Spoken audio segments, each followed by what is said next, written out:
Welcome to Bet the Edge on Wednesday, April 12th. Thanks to everyone watching on the NBC Sports YouTube channel.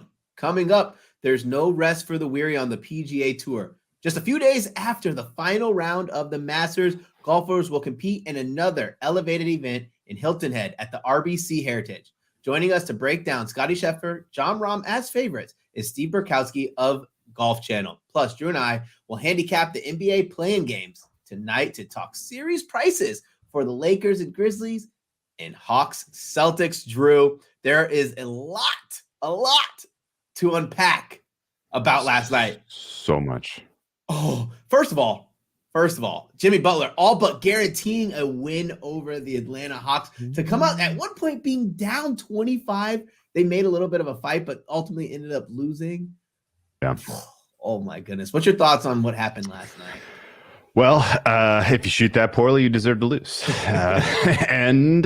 Honestly, I don't know if anyone should be surprised. This is who the Heat are. This is who they've been all season. They've had to grind out wins when they've been able to. It's a bummer because although I guess I'll tell you this, Hawks Celtics should be a more fun series than Heat Celtics was going to be. And Heat Bucks, if that's what we get, or Raptors Bucks is going to be pretty good. So yes. I don't mind. I ultimately don't mind the outcome. But I was mostly just happy that the game stayed under the total, if you know what I mean.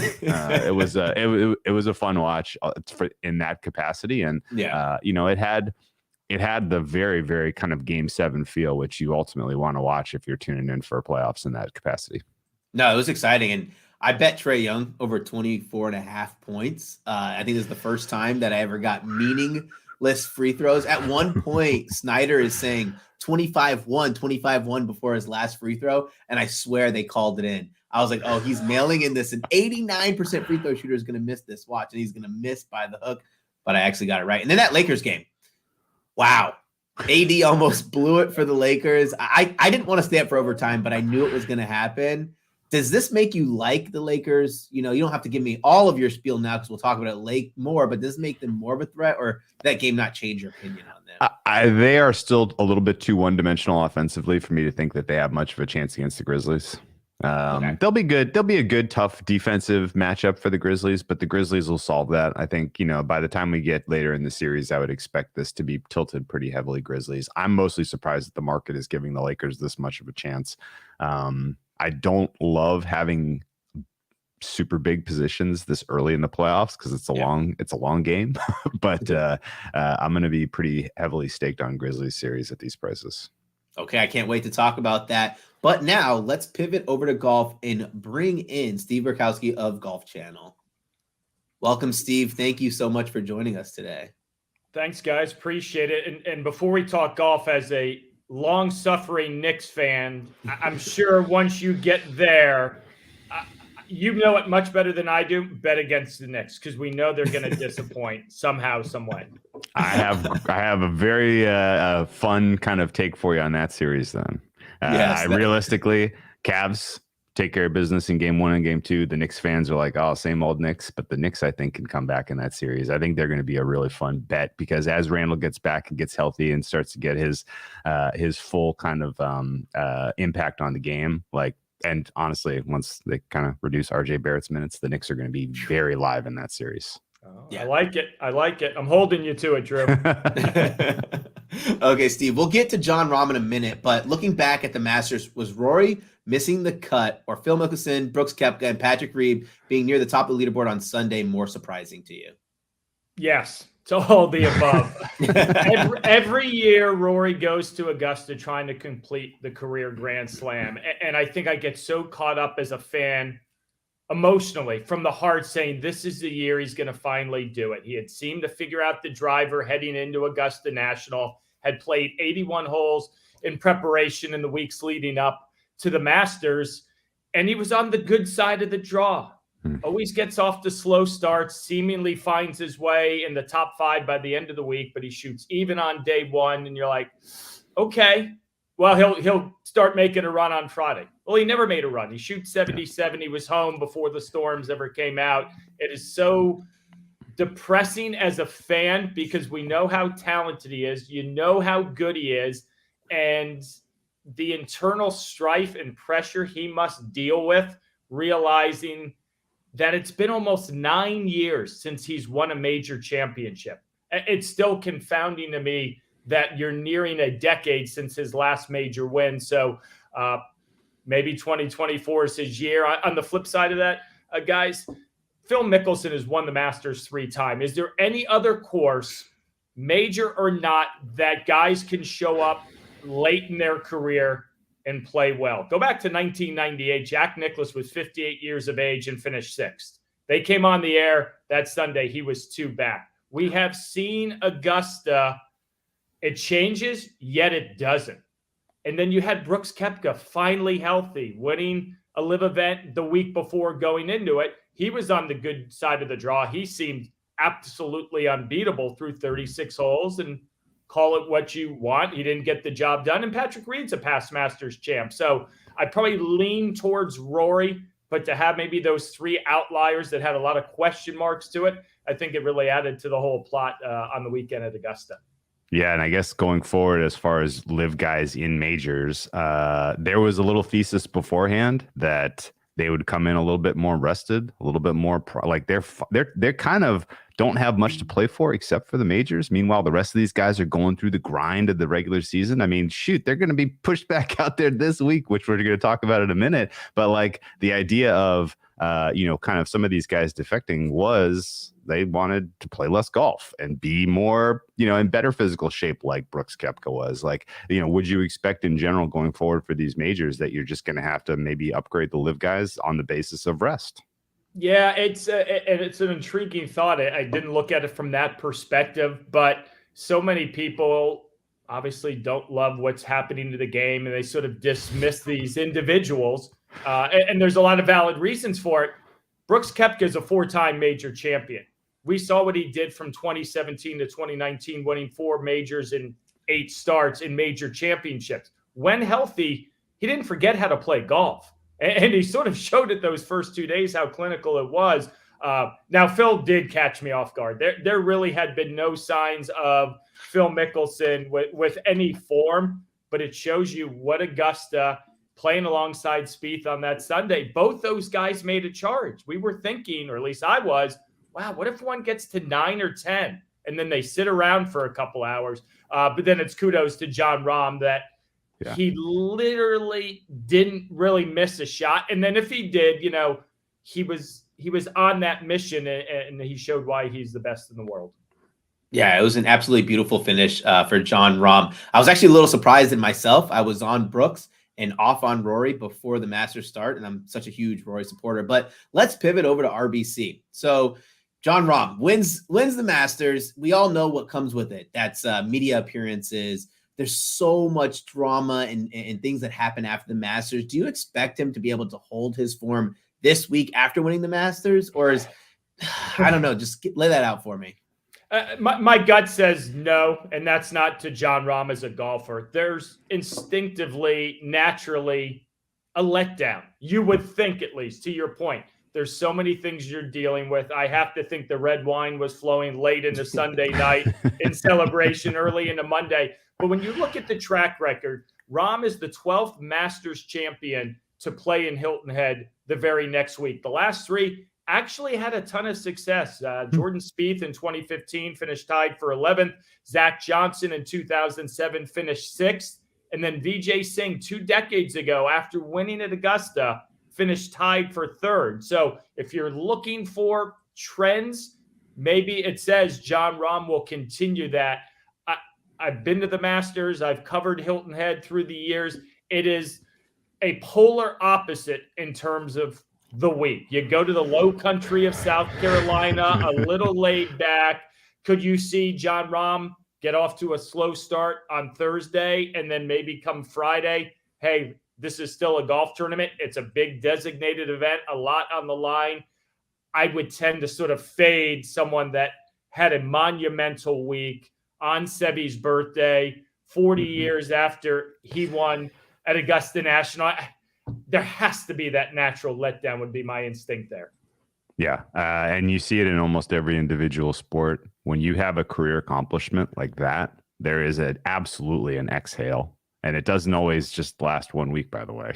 Like if Rahm kind of takes the next month to exhale, I won't hold it against him, because this was an absolutely huge, kind of career milestone for him, and very, very happy for him. But and also I will note the point you brought up about former Masters champs is fascinating. But for my money, the tour itself was not as deep in those years as it is now. There are a lot of really good golfers in this field.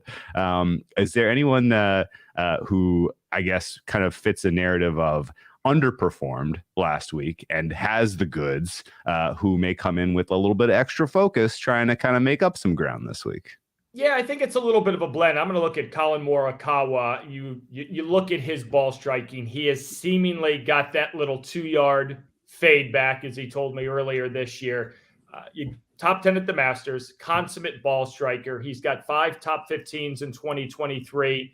He's 3 for 3 in making the cut at Harbor Town, tied for 7th a couple years ago. You look at the DNA of most past champions at Harbor Town. It's a point-to-point golf course. It's a polar opposite to what Augusta National is. You go from some of the most challenging, sloping greens at Augusta National to Harbor Town has the smallest greens on the PGA Tour. And you can hit it in the fairway down the right-hand side, and you're blocked out because of a tree.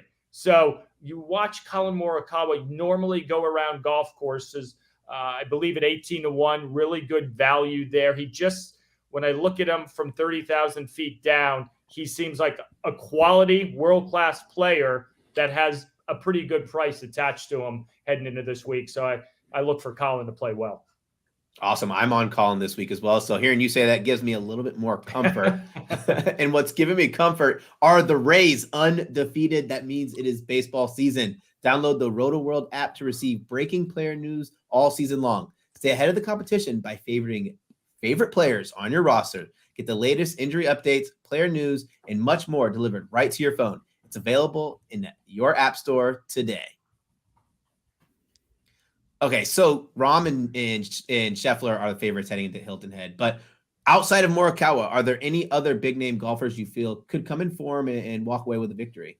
Yeah, I got a couple good names for you that at least I'm intrigued about with the price attached to them. Sung Jae Im at 25-1, finished tied for 16th at the Masters, shot 67 on Saturday. One of the great third rounds that obviously didn't necessarily fit the normal time frame as they played a lot of catch up there at Augusta National. A couple appearances at Harbor Town, tied for 13th, tied for 21st. He just seems to be that guy that when he gets going, another point-to-point golfer that I think can have some success. And then how about Matt Fitzpatrick, the U.S. Open champ, at 28-1, at least that's the last time I'd seen that. I think that's wonderful value there. Tied for 10th at the Masters. How about this stat? Matt Fitzpatrick was one of only 2 players last week at Augusta National, all 4 rounds at par or better. He comes back to what he calls his favorite golf course in the world, Harbor Town. He's had 3 top 15s. I think that is an intriguing dynamic. And what does Matt Fitzpatrick do? Point-to-point golfer, A to B to C. So I think when you look at those numbers, 25 and 28-1, Sung Jae Im, Matt Fitzpatrick have value from my perspective. Sung Jae Im's an interesting name that you brought up. I was all over Sung Jae Im at the Masters to finish inside the top 20, and pretty much before Sunday's beautiful round, I kind of wrote him off. But in terms of winning, what is keeping him from, just winning week in and week out? Because he seems like such a consistent golfer, but I don't know what's separating him from being a consistent winner on the tour to a guy who just finishes inside the top 20. It's really hard to win on the PGA Tour, as we all know. Yeah, I would think it's the short game, the putter, the ball strike. And I go back 4 or 5 years ago when I was on the Korn Ferry Tour broadcast. The first 2 events in the Bahamas, he goes win and second. Had never heard of him. Put on an absolute clinic the first week in the Bahamas, blowing 30. Truly one of the best final rounds I'd ever seen. I think he shot 65 to lap the field. So 2 weeks into that Korn Ferry Tour season, he had already locked up his PGA Tour card. And you're like, this kid can play. but it's always the transition. He's a guy that until about a year and a half ago did not have a home in America. He would live in hotels. He would travel around with his parents. So, think about us going to the other side of the world with language barriers. I don't know anyone. So, maybe it's a little comfort factor, if you will, but in terms of specifics with his game, if his short game could get maybe to the top third, top half consistently to match the ball striking, I think Sung J M, someone who loves to play golf, seemingly every week teeing it up on the PGA Tour. Yeah. And I said it tongue in cheek, it really is hard to win out there. So when you see guys win or doing what Rahm's doing, 4 wins a major and it's April, it really separates the elite from very good. And we all know it is just the finest of lines between those two. No, that makes sense. And I agree. Sanjay M, if anyone can handle the grind of this current schedule, it's him. And so, of the guys that have played a lot of golf, I would put him sort of towards the top of being able to sustain good play. Is there a guy, down the board, maybe a guy who didn't even play last week? Because, you don't want to take the guys who only played 2 rounds last week because they're not coming in with a lot of confidence. Augusta just beat them up. But maybe there's some guys down the board who, had the week off, who are coming in a little fresher, who have a little good course history here. Anybody pop that's kind of a long shot? The name that jumps out to me, Webb Simpson. Carolina ties. He has had success there. I think looking at the pairings, I want to say he's with Scheffler and Cameron Young, and that's an intriguing dynamic. Webb Simpson's longtime caddy, Paul Tesori, is now transitioned to the bag of Cameron Young. So, Webb is at a different point in his life, in his career, not always healthy, 5 kids, sort of in that age of, where am I going? But maybe Webb Simpson can rekindle a little bit of form, and him and Paul Tesori, a wonderful relationship, friendship. They're like family, but maybe you can have a little fun and say, hey, Paul, maybe you left me a couple weeks early. Let me show you. I can still get it done. That's a great one. A name you said that I really like too is Cam Young. I was going to be on him regardless of his result at Augusta. It just feels like a course that's made for him. Steve, before we let you go, can you tell people where to find you on social media and what content to expect from you in the near future? Well, this afternoon, we're wrapping up the final round of the Western Intercollegiate College event. 76 playing at Pasatiempo, the longest continual running men's golf tournament in history. Some big names have won here through the years. So I got a little college golf run coming up for the next 6 weeks. S. Burkowski, GC on Twitter. Do the PGA Tour. We've got the USGA Championship. So I'd like to say I'm a 5-tool player. I don't know if any of those tools are any good, but you can see me doing play-by-play, calling holes, doing interviews, reporting, doing live from the U.S. Open. So I check every box, and maybe it's in light pencil because maybe I'll erase it and switch it down the road. But it's a lot of fun to do what I do. But right now we're sort of getting dialed in the run to the postseason with conferences, regionals, and the NCAA championships at Greyhawk next month. Awesome, Steve. Thank you so much for joining us today. Have a great rest of the week. Always a pleasure. Thanks, guys. Webb Simpson, 110-1 to win RBC Heritage. Ooh, he's being slept on. That's a big number. Yeah, that's a mess. I probably wouldn't bet it. But listen, let me talk about the baseball draft guide. Every season is draft season. Get your Roto World Draft Guide bundle today and dominate your football, baseball, and basketball drafts. Packaged with profiles, rankings, projections. Order today and get all 3 Roto World Draft Guides for the price of 2. Plus, use promo code BARRY and save an extra 20% at checkout.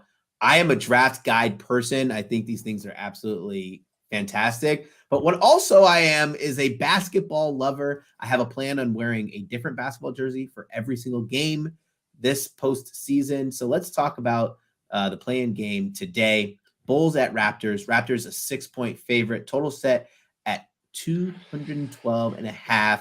I just have a feeling this game is going under. This total screams take the over. What are your thoughts here? I think this game screams take the over. Okay. There's some interesting kind of dynamics in the market right now. Yesterday's games were unique because the loser had a second chance at elimination, right? Yes. And so in a game like the Heat game, you're down 10, there's 3 or 4 minutes left, rather than going into, hey, we're going to get eliminated if we lose, and we're going to just send, the Heat to the free throw line 15 times. Yeah. They just kind of let it, they kind of let the game go a little bit. That dynamic is not in play, right? If there's if there's a multiple possession margin at the end of any of these games, you're going to see, a pretty decent amount of free throws. And I think with a lower total of 212, 212 and a half now, this looks like an overplay to me. Now, the Bulls are an interesting team. They're competitive on the road. They're competitive against good teams. They've played up in big spots. I don't know if any of that comes into play here, but I will tell you that in general, their starting five is going to get beat up by the Raptors. The Raptors are very, very well coached. They have great scheme. Their offensive, their offensive identity matches up well to take advantage of some of the Bulls' weaknesses, which is largely protecting the rim and points in the paint. So I think the Raptors are going to have pretty effective offense early in this one. And then the Bulls are going to have to play catch up when their second unit is on the floor, because that's really their only advantage over the Raptors. The guys coming off the bench for the Bulls are very, very good. And so I think in general, and not just good, but can shoot, right? Like the Kobe Whites of the world, they can fill it up from three. So I think you're going to see kind of a back and forth kind of game of runs here, where the Raptors pull out and the Bulls keep coming back every time the second unit is on the floor. And ultimately, if this is a 5-6 point game as we get into the late stages, I could see, Billy Donovan, sending the Raptors to the line an extra 10 times. And if the Raptors make their free throws, then I think we're probably pushing more like 220 for a total here than 212. Okay. So I think the over is the jam, and I think we got a little bit of like the market esteemed both these games to the under aggressively already. Right. And I think people are like, oh yeah, playoff basketball is slower. I remember now. But these games may not necessarily fit that mold. I don't think this is going to have a Game 7 type of feel, because, this is not win and move on. It's just win, and then you got to turn around quickly and win again. So, I'm not there that there's a slam dunk under angle here. I think 212 is a fair play to the over. For anybody who has time and wants to do the homework, you want to find that player who's going to play the most with both the first and second unit. Here's a little fun nugget for you. I love the cheat sheets here. The Toronto Raptors allow the 26th most points to the primary option, 18th most points, and this is all the entire NBA, to the secondary option, but 6th most amount of points to the tertiary option, which means that guy who's doing double duty, who's going to come in late in that first rotation and then stay with the bench guys and play. He's probably the guy you want to take as player props here. But I do have a little bit of interest on Pascal Siakam's points. I didn't lock it in because I just wanted to kind of talk to you about it. Yeah. Siakam's points total set at 22.5. I have his minutes logged me close to the 39 mark in a play-in game here. I just don't see the Bulls, being able to stop him, not at least effectively, especially with the amount of shots that he's going to take. Is that something that interests you at all? Yeah, I think he's going to have a great day. The Bulls can be taken advantage of in the paint, and Siakam is sort of uniquely qualified to do that, because if he's on the perimeter, you got to respect his outside shot, and he is incredibly good at kind of using movement, using his size, using his angles to get to the rim. So I think Siakam's going to have a huge night, and really, if he does what we think he can do, then the Raptors are probably covering the 5.5, 6 too. Yeah, I think I'm going to just probably pay up or play up to 25 plus for plus money. I don't want to pay minus 125 juice when I only need 2 more points. I'll take that hit. Let's move over to Thunder at Pelicans. Pelicans a 5.5 point favorite, total set at 227. What's really interesting here, it's kind of a spinoff. The Thunder are plus 765 to make the playoffs. Obviously, they would have to win 2 games. But let's break down this game and then give me your thoughts on that bet, because I did make it last night. So the Pelicans are pretty good. Yes. And they have very good players, even without Zion Williamson out there. And the Thunder have one very good player in Shai Gilgeous-Alexander. Now, the Pelicans have some nice defensive specialists. Herb Jones is kind of the top of that list. And what that creates is the Pelicans can basically play a wide open-ish type of game for the first 3 quarters and then go into the fourth quarter and basically say, okay, turn off the Shai Gilgeous-Alexander scoring and make anyone else beat us on the Thunder. And that is a problem for Oklahoma City because there really isn't anyone else that I think can distinguish themselves offensively in this game, particularly if they're in comeback mode or, so basically I look at this much less interested in getting involved in this one pre-flop because I think those prices are pretty good. But I'm going to be watching this one carefully for an in-game entry. If the Pelicans are down heading into the fourth quarter, that is very, very good opportunity to bet Pelicans money line live, not unlike the Lakers last night. And if the Pelicans are, if the game looks like it's going to soar over 227, I'm going to bombs away on that under as we get into the fourth quarter, because yes, there could be some free throws late in this one. Yes, this is a true elimination game that kind of they could get out of hand late. However, I really do think that the Pelicans are going to be able to turn the spigot off, really put the Thunder under some tight gloves as we get into the fourth quarter there. So I'm looking for a second half, fourth quarter play here on Pelicans and or under. You said it pretty well about the Pelicans. I'm going to be on Shai Gilgeous-Alexander over 32.5 points. I was going to be on him to be the leading scorer of the entire game until that line got absolutely pummeled last night. Yeah. But even in the 4 games they played this season, he averaged 33.5 points. But you made this such a good point that I didn't even realize. And it happens so often when they play against a quality player, a one-dimensional team, where they'll have like 18 or 19.5. No, sure. And still only finish with like 32 points when you think they're on pace to set a franchise record. So I will play a little more cautious than I was going to. I was ready to unload the Brinks truck, but in gambling, we got to be a little bit more safe. I don't think this is going to be my absolute best position, but I did take the Thunder at plus 765 to make the playoffs, just because if they have those young guys step up, they do have the length. They do have the style.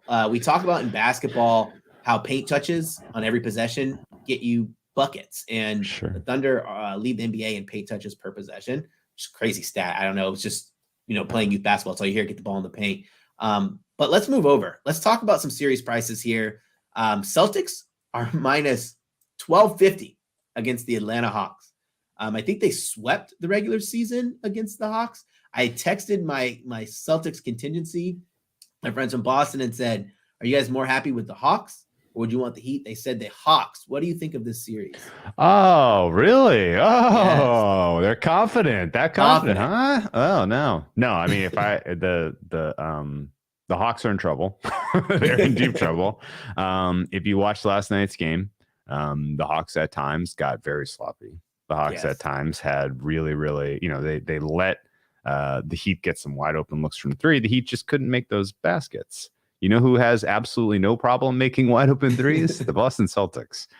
Everybody on the floor can shoot. They have so many different ways they can attack you. The 2-man game between Tatum and Brown in terms of drive and dish or drive and get to the hoop is so effective. And Clint Capella will do a decent job of protecting the rim if he can stay on the floor. But the versatility of the Celtics defensively here is really probably going to be the difference in the series. And I think ultimately I don't see the Hawks getting more than 1 win here. So I don't mind playing Celtics as minus 2.5 games in the series handicap.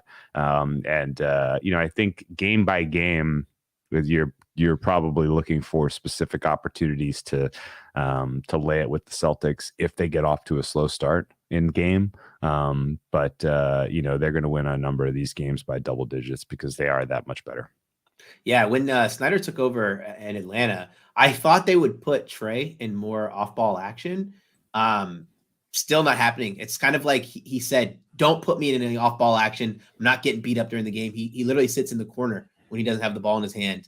And not even the corner by the 3, like the corner by the half court line. That's not going to work against the Boston Celtics. It's just not good basketball that the Hawks play. That's something that they need to figure out in the offseason. Okay, let's talk about the one that everyone wants to know. A price that kind of probably surprised both you and I. Grizzlies minus 135 versus the Lakers series price. Lakers are plus 105. Let me hear your thoughts on this one. Yeah. Yeah. My fair price is closer to Grizzlies -220. I thought it was going to open in the -180, and I was going to have a decent little bet on the Grizzlies, lay the juice, and just enjoy the series. At this price, I'm staking the Grizzlies pretty heavily, and it's going to kind of be a pretty meaningful decision for me one way or the other about having playoff success.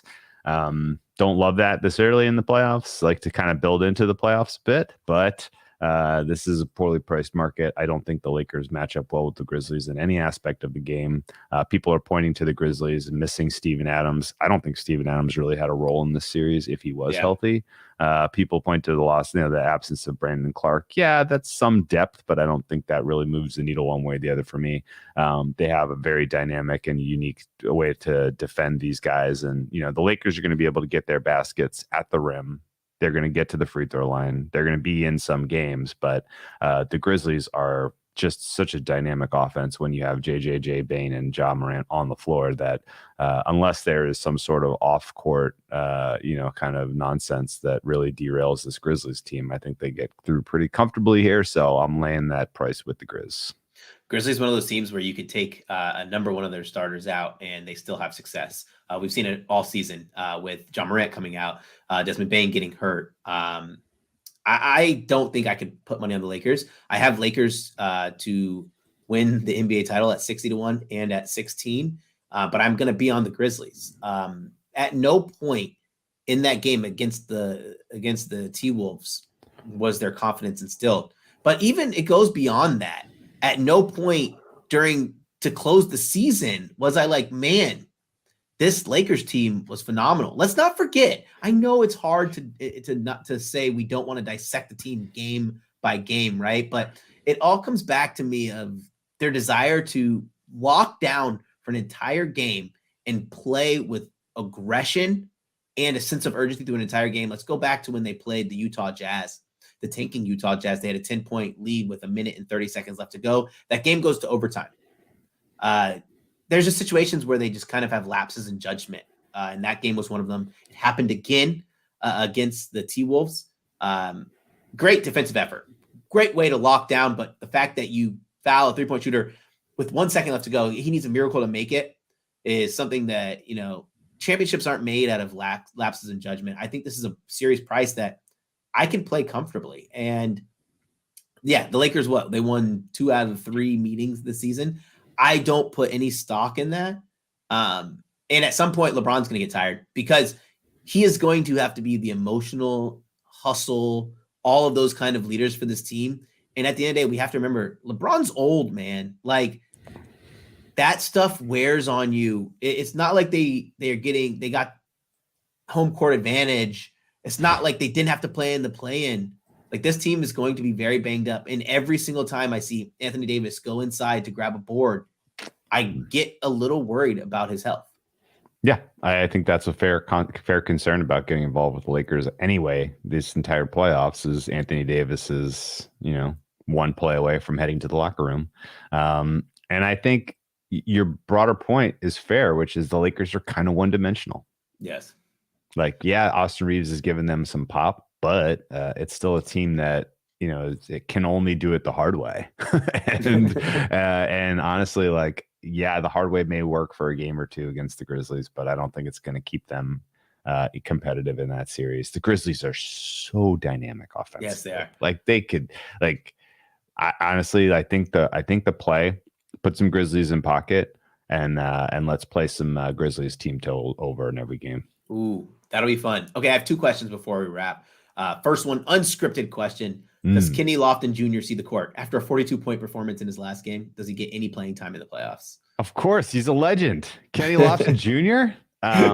No, in seriousness, it could be mop-up time. He could be part of the rotation. I'm not really sure, but he's got game. I'm kind of impressed, honestly. All right, last question.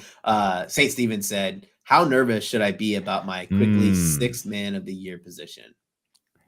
Well, you should be a little nervous, but I wouldn't really lose sleep over it. The current tracker has 10 first place for Brogdon, 5 first place for Quickly. But if you look at sort of the breakdown of the voters, there is a humongous contingent of New York voting to still come here, which I think will level the stakes. If I had to make the market right now, I would make it 55-45 Quickly based on what I've heard.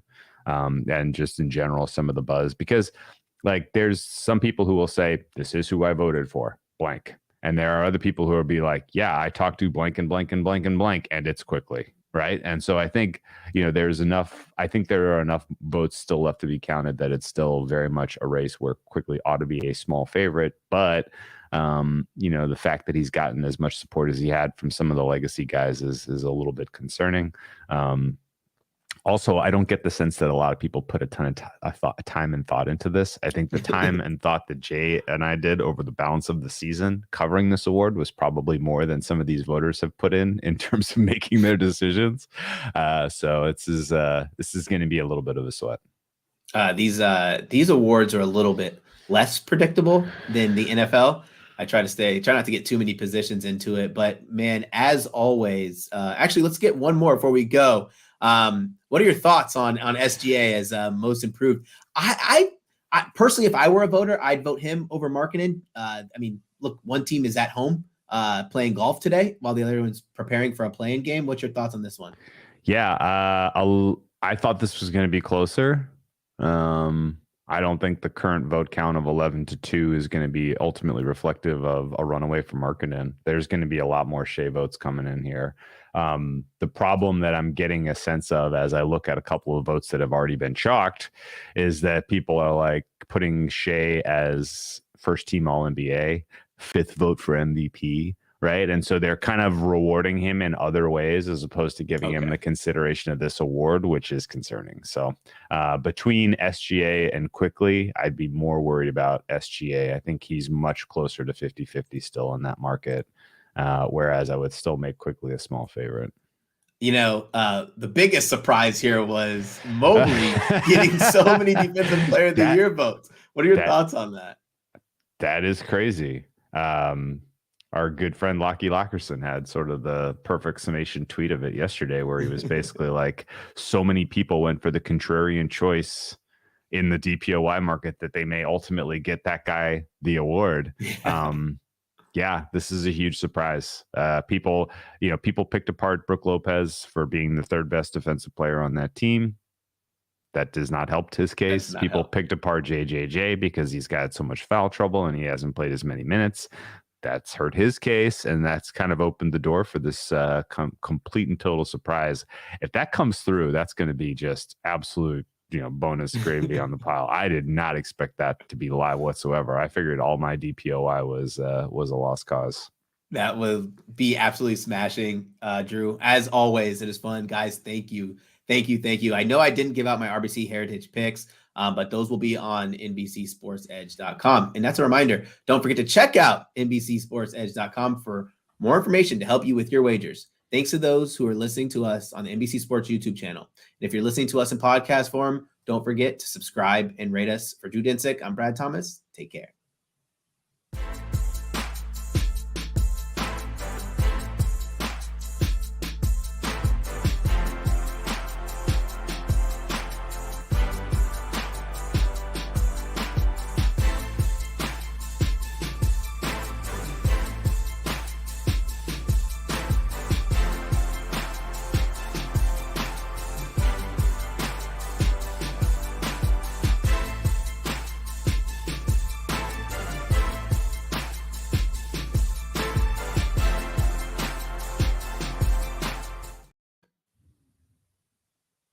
Man, I will say this show